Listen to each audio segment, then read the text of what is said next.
Pwede nyo ditong itry yung mga trending na maanghang na ramyun, no? At after nga uminit yung mga bibig nyo, masarap to sundan ng malamig na dessert. Kaya kung naghahanap kayo kung saan kayo kakain this weekend, try nyo rin tong puntahan, no? Dito sa may third floor ng RPL Commercial Building na nasa harap na simbahan sa may Barangay Balite, Montalban, Rizal. Ito nga pala ang Dalji Omo Ramyun Place. Pagpasok namin dito sa store nila, nilamig kami. Ang lakas kasi ng aircon nila dito. At bagay nga to kung kakain kayo ng maanghang at mainit na ramyun. Ayan yung mga pagpipilian yung ramyun. Pagkatapos nyo makapili, babayaran nyo na to sa counter. Ikaw nga pala yung magluluto ng sarili mong ramyun dito. At kung first time nyo lang to itatry, meron naman mag-a-assist sa inyo na staff. Yung mga presyo ng ramyun nila dito, from 65 to 115 pesos. Wala silang extrang bayad para sa cooking fee. May iba't iba pa silang snacks dito at Korean drinks and dessert. Ang kagandahan kapag ikaw yung nagluluto ng ramyun, matatansya mo yung luto ng noodles na gusto mo. At makakain mo rin to ng bagong luto pa. Mas masarap kasi yung mga ramyun kapag ayan umuusok pa. Kaya nga kung mapapansin nyo, nakakailang try na kami sa mga ganito. Kasi legit na masarap at maanghang. Kaya kapag ganito, sobrang nai-enjoy ni Maynard. Kasi grabe yung anghang ng mga Korean noodles. Nasa-satisfy talaga yung gusto niya sa spicy. Yung pinili ko sa ramyun ko, mild lang yung spicy. Pero para sa akin nga maanghang pa rin. Pero buti na lang meron silang Dalji Ice Special. Yung ilalim nito, dinurog na yelo. At meron tong ice cream sa ibabaw. Strawberry flavor nga pala tong Dalji Ice Special. Sakto nga to i-partner pag nagiinit na yung bibig nyo sa ramyun. Ito nga si Maynard, akala ko kinaya na niya yung anghang ng samyang. Pero sa anghang, tinan nyo naman na pa-dessert siya. Bukod sa ramyun, meron pa sila ditong mga murang snacks kagaya nitong fries na 50 pesos. At meron ding all-meat pizza na 120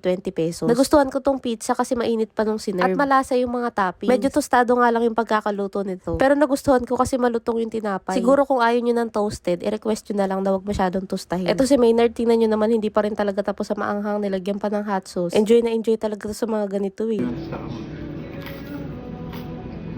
Sa drinks naman ni Maynard, ito yung pinili niya, yung coffee float. 85 pesos naman yung isang order nito. Masarap tong coffee float. Ramdam mo yung lasa ng kape at hindi matamis. Na-enjoy nga namin yung pagkain namin dito. At ito nga pala yung total ng binayaran namin. Siya nga pala, kaya kami napadayo dito dahil isa na naman to sa sinuggest nyo sa amin sa comment section. Maraming salamat po sa comment nyo kasi may masarap na naman kaming nakainan dito sa may Montalban, Rizal. Kaya naman guys, dayo na rin kayo dito sa may Dalji Omo Ramyun Place.